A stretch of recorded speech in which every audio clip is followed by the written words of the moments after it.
Broadcasting Region 1. Region 1. This is BBS.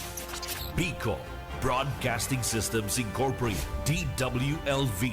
91.9 megahertz. Your news and music stations. BBS. Basta Bareta. Sigurado. Oras kunya ni Guara kita ni na alas 7:08. BBS. Basta Bareta. Sigurado. Mga tugang maray na aga ko si Junel Cuba sa headlines kita kanda sa tuyang mga barata kitang unyada sa lado nasyonal. Sa asat o lado lokal, PSA digdi sa laog ka na probinsya kan Camarines Sur pinayuwas ang serbisyo sa birth registration sa pagultanan ka na BRAF. Inulit tamayong pundo na pagkakaiwa ka na desalting operation sa Sagup Creek Partikan Oplan kontraba ka na Malacanang asin ka Department of Public Works and Highways dakula ang natitipid ngunyan kan Solid Waste Management Office digdi sa laog ka na syudad ka na Naga. Kasangga Joint Army to Army exercise kan Pilipinas asin Australia sa Camarines Sur nagapuon na. Yan ang mga headlines kan mga bareta at yan ang mga detalyes pagkatapos lang nin pagirumdum. Wana, ba't parang nagkukumahog ka? Ay Ma'am Love, medyo na-alarma po ako sa mga balibalita ukol sa giyera sa Middle East. Kaya namili na ako ng maraming stocks ng pagkain. Maganda ang maging laging handa, Wana. Pero kalma lang. Ayon sa DA, sapat pa ang pagkain natin dito sa Bicol. Maaari lang maapektuhan ang presyo ng mga pagkain dahil sa apektado ang transport at logistics ng mga produktong agrikultural. Ganun po ba? Paano kung maubos na yun, Ma'am Love? Sana tayo kukuha ng pagkain natin. Huwag kang mangamba, Wana. Patuloy ang mga programa ng DA para sa food security. Makakatanggap din ang mga kwalipikadong magsasaka at mangisda ng 2,325 pesos na Presidential Assistance for Farmers and Fisher Folk o PAP. Ang buti naman pala kung ganun, Ma'am Love. Ang mga karaniwang tao na tulad ko, may magagawa din kaya? Oo naman, Wana. Muling isinusulong ng DA Bicol ang backyard gardening upang hikayatin ang bawat pamilya at komunidad na magtanim sa bakuran. Kahit sa maliit na espasyo, container o basyong bote, maaari na kayong magtanim ng iba't ibang halamang gulay. Magandang ideya yan, Ma'am Love. At di ba ika nga, pag may itinanim, may aanihin, makakatipid na kami sa budget sa pagkain. Kaya tara na sa DA Bicol upang mabigyan ka ng libreng vegetable seeds. Maaari ding makahingi ng mga vegetable seeds sa mga research outreach stations sa 6 na probinsya ng Bicol. Sarong serbisyo publiko kan Department of Agriculture sa Bicol.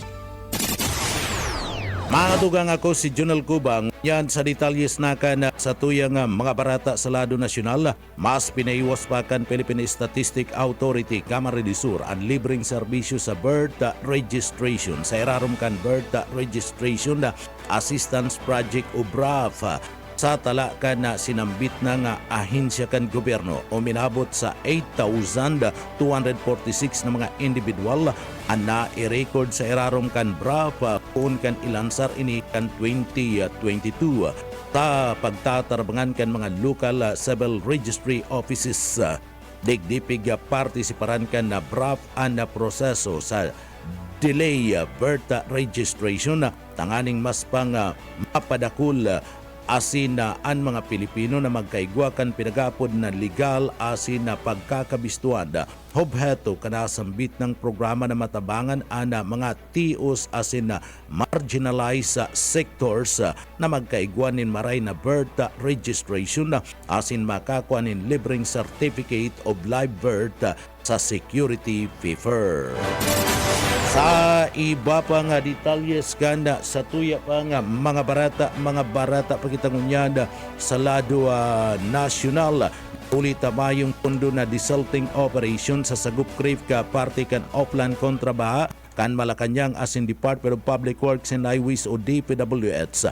Dakula ang natitipid kan Solid Waste Management Office is WMO Naga City sa Cover Court Soil. Sigun kay Engineer Jewel Martin, pamayu ka na sambit ng opisina, ana siltation oo ada pura ka na nakukuha sa operasyon na ada piga papaalang asinda ini ka na sa indang opisina para manda ipagtanggal ka na mga basura na pinagdadara sa Naga City Sanitary Landfill.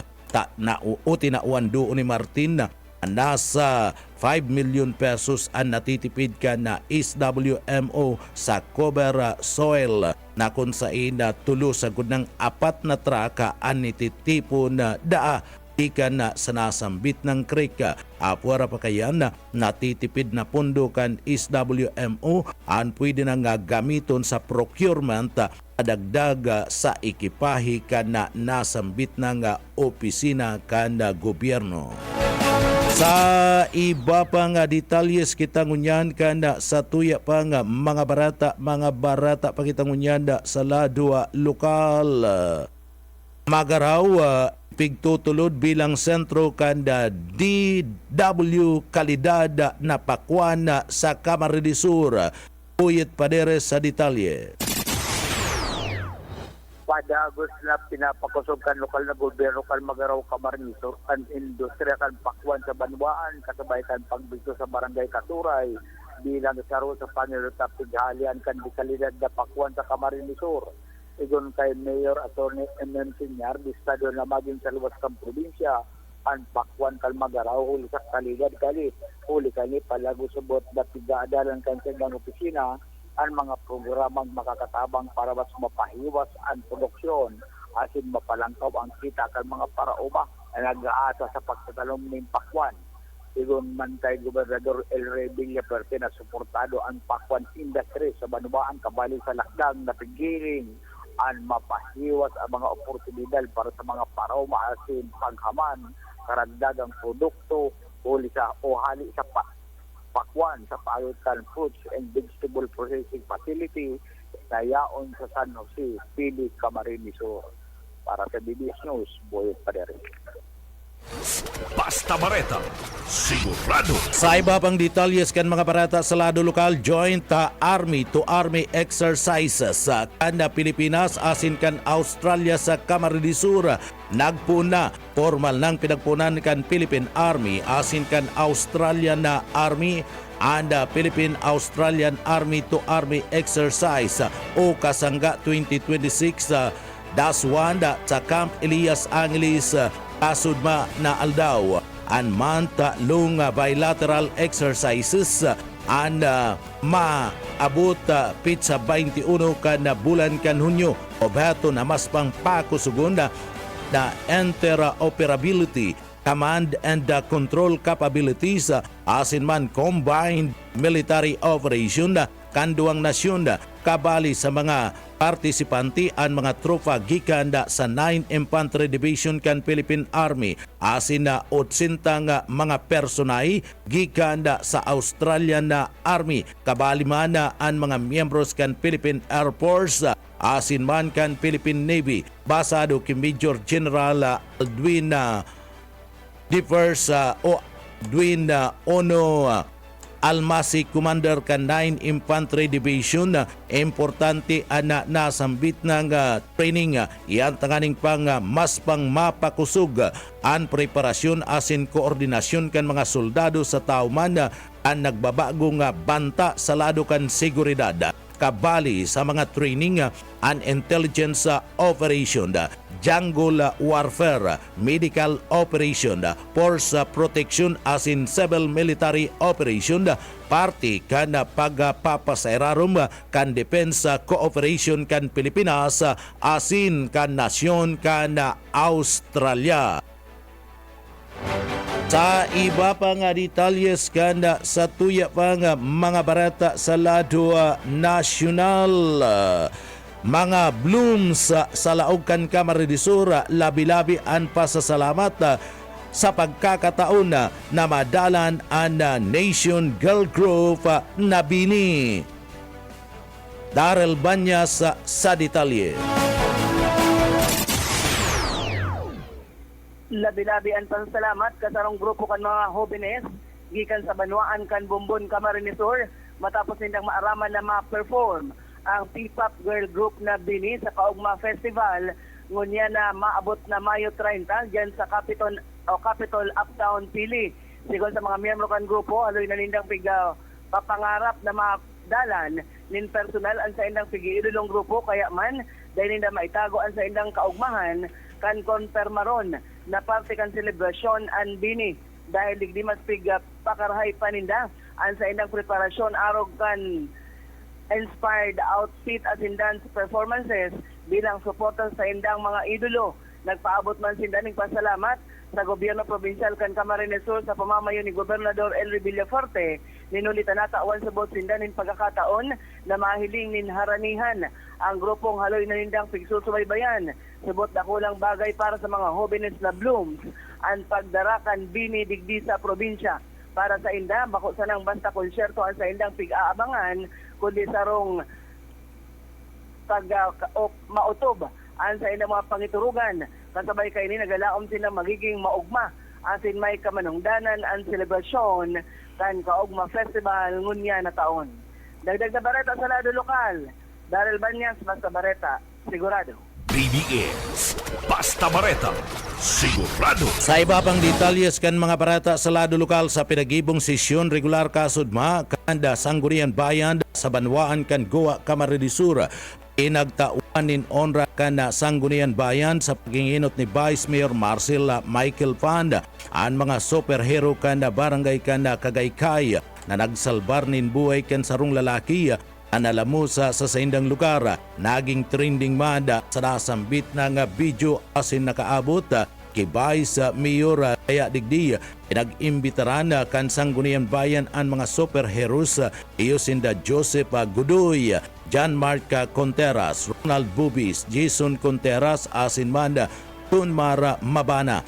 Tunay na maraypaman ana sa indang pagtaunin na dakulang pagdul nina serbisyo. Inuli man sa mga superheroes na ini nagsambit mada na mayo man sinda nin proper training sa pagsalbar nin buhay alagad ginibo sa nanindaan sa indang makakaya nganing maisalbar ang buhay kada sambit ng lalaki. Sa paagi kadi mas pang papakusugon ana pagdul nin mga training sa lambang barangay kan basic life support sa paagi man kan MDRRMO kana Banwaan kan Goa Camarines Sur asin sa lado man nin turismo pinapamayuan kan sa indang mga pagiriba dapat na namasa tawan man ni proper training ang mga nagbabantay sa kada katubigan kana Banwaan kan Goa na pinagdadayo kana mga turista. Adigdi ang onra ipinaabot kana nasambit ng grupo kana Sanggunian ang mga rescuer asin dakulang pasasalamat man ang ipinaabot kana LGU. Iba pa nga detalyes kanda sa tuya pa nga mga barata pakitang unyada sa lado lokal. Sa iba pa nga detalyes kanda mga barata pakitang unyada sa lado lokal. Formal na pinagpunan kan 9 Infantry Division kan Philippine Army to Army Exercise kasangga 2026-1 sa pagultanan kan Pilipinas Australia kana sudba duman sa Campa Elias Angeles sa Barangay San Jose sa Banwaan kan Pili Camarines Sur. Objeto na mas pangpakusugon ang interoperability maging command and control capabilities asin na mapakarayan armas asin arms operation sa pagultanan kanda duang nasyon. Ang bilateral exercise ni kabali ang Australian Army magdadanay sagkod na nga sapit sa 21 kan Hunyo. Partisipante digdi ang 83rd Infantry Battalion kan Philippine Army, 9th Division Training School, 565 Combat Engineering Battalion, 9th Field Artillery Battalion asin ang 21st Cavalry Company. Apuera kan 86 na mga soldados kan Australia asin mga personahe kan Philippine Navy, Philippine Air Force, pati naman kan 9 Infantry Division kan Philippine Army dyan Kuta Elias Angeles o Camp Elias Angeles sa Banwaan kan Pili Camarines Sur. Sa iba pa nga detalyes kan mga barata sa lado nasyonal, temporaryo ipinagsuspende ang nakatalaan na demolition sa nagkapirang karungan sa barangay kan Kararayan, Naga City, sakop kan na 14 hektaryas na daga na pinag-aangkin subuot kan sarong pribadong may sadiri. Basado kay Police Captain na Marlon F. Equelias, Station Commander kan NCPO Police Station na number 6, nakatalaan ko ta ng ipasudod ang demolition sa bisa kan kasuguan kan higher headquarters matapos ang request kan Department of Agrarian Reform dar para sa police assistance. Sering man isinagibo ang preparasyon tulos sa paagiman kan City Legal Office kan Siyudad Canaga sa panginginot ni Abogado Angelo Huastro. Tangani man na maiwasan ang tensyon sa nasambit ng lugar. Inuli sa naging pag-uurulay kan mga magkakarigo nga lakdang kan ambuslados, kikipag-ulay kan sheriff Ibong Nalado na pagkasunduan na temporaryong ioktaba ang demolition mantang pinagpapakaray ang relocation kan mga residentes na dai kabali sa listahan kan mga benepisyaryo kan Comprehensive Agrarian Reform Program o CARP. Dagdag pa ni Requillas, naging marhay anda naging pag-resolba sa sitwasyon asin naiwasan ang posibleng kariribukan ni nuliman ka na pakikipagtabangan kan lokal na gobyerno asin legal office sa mga apektadong mga residentes as mga complainant. Igun pa man digdi importante ang araw kaning mga lakdang ang aning magdanay ang katuninungan seguridad sa lado kan komunidad. Sa iba pa nga detalyes kanda sa tuya pa nga mga barata sa lado nasyonal, maabot sa 2,400 na mga parauma gikan sa Banuan kan Milaor asin man Gainsa ang nakaresibin tabang pinansyal sa iraruman kan Presidential Assistance for Farmer and Fishery Folk Program. Isinagibo ang distribution kanda ika-22 kanda bulan kanda Mayo sa Fuerte Camarines Sports Complex sa Banuan kanda Pili Camarines Sur. Pinanginutan kan Department of Agriculture ang pakikipagtabangan man kan gobyerno probinsyal kan Camarines Sur sa paagiman ni Gobernador El Rey Villafuerte. Anasambit ng distribution obheto kan sinambit na nga programa na matawan tulos-tulos nintabang pinansyal ang mga parauma na apektado kada sambit ng krisis sa gasolina asin produksyon sa intero nga nasyon. Afuera kan tabang pinansyal nakaresibi ang kada benepisyo nintabang ninda bagas ikan mismo kay Gobernador El Rey Villafuerte kan probinsya nin Camarines Sur. Sa iba pa nga detalyes kanda sa tuya pa nga mga barata pakitangunyanda sa lado lokal. Sa iba pa nga detalyes kanda mga barata sa lado lokal, temporaryong sinibak sa pwesto na pamayukan Sorsogon City Police Station asi di ba pang miyembros kan kapulisan matapos subot na masangkot ang mga illegal na tupada sa indang nasasakupan o Area of Responsibility EOR.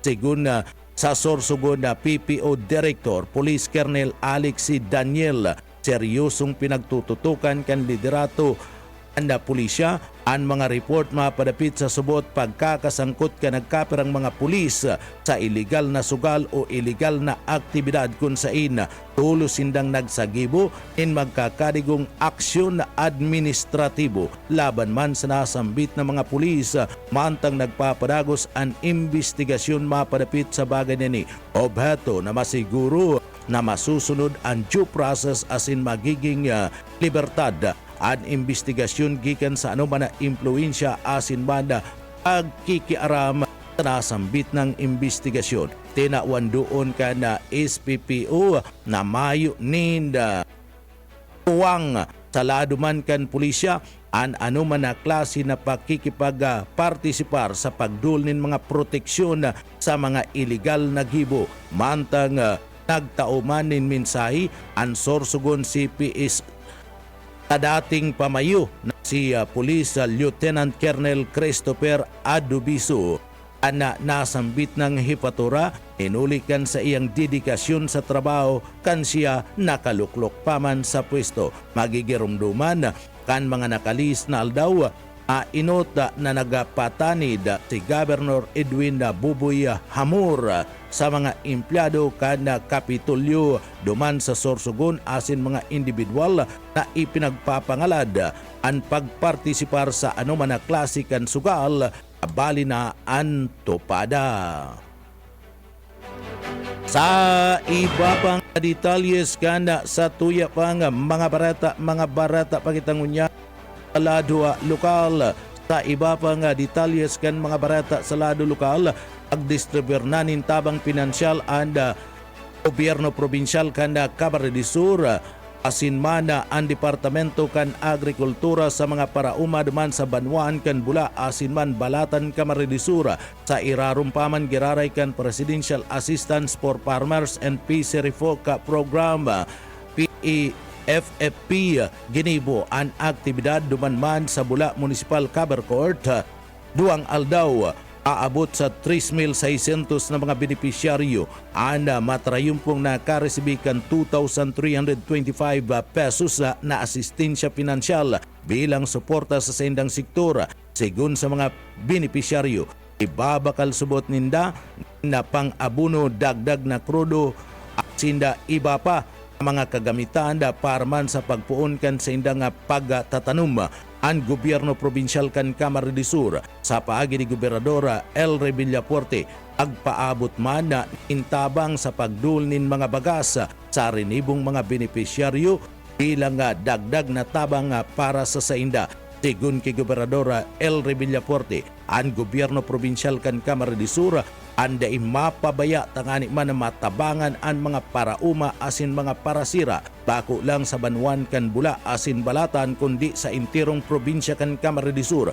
Panginot na mga programa iyan na pinagtutulod kan gobyerno probinsyal kan Camarines Sur adai mapabayaan ang mga parauma asin man mga parasira.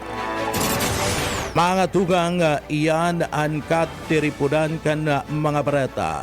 Pangarangkan sa tuyong mga nakaibanan sa pagpaabot kan mga bareta, yaon dyan sa Engineering Department nakaibanan ti dyan, si Sir Stephen Pavis.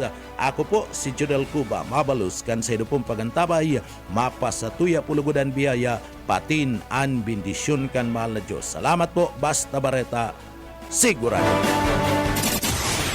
PBS Basta Bareta, sigurado. Wana, ba't parang nagkukumahog ka? Ay Ma'am Love, medyo na-alarma po ako sa mga balibalita ukol sa giyera sa Middle East. Kaya namili na ako ng maraming stocks ng pagkain. Maganda ang maging laging handa, Wana. Pero kalma lang. Ayon sa DA, sapat pa ang pagkain natin dito sa Bicol. Maaari lang maapektuhan ang presyo ng mga pagkain dahil sa apektado ang transport at logistics ng mga produktong agrikultural. Ganun po ba? Paano kung maubos na yun, Ma'am Love? Sana tayo kukuha ng pagkain natin. Huwag kang mangamba, Wana. Patuloy ang mga programa ng DA para sa food security. Makakatanggap din ang mga kwalipikadong magsasaka at mangisda ng 2,325 pesos na Presidential Assistance for Farmers and Fisher Folk o PAP. Mabuti naman pala kung ganun, Ma'am Love. Ang mga karaniwang tao na tulad ko, may magagawa din kaya? Oo naman, Wana. Muling isinusulong ng DA Bicol ang backyard gardening upang hikayatin ang bawat pamilya at komunidad na magtanim sa bakuran. Kahit sa maliit na espasyo, container o basyong bote, maaari na kayong magtanim ng iba't ibang halamang gulay. Magandang ideya yan, Ma'am Love. At di ba ika nga, pag may itinanim, may aanihin, makakatipid na kami sa budget sa pagkain. Kaya tara na sa DA Bicol upang mabigyan ka ng libreng vegetable seeds. Maaari ding makahingi ng mga vegetable seeds sa mga research outreach stations sa 6 na probinsya ng Bicol. Sarong serbisyo publiko kan Department of Agriculture sa Bicol.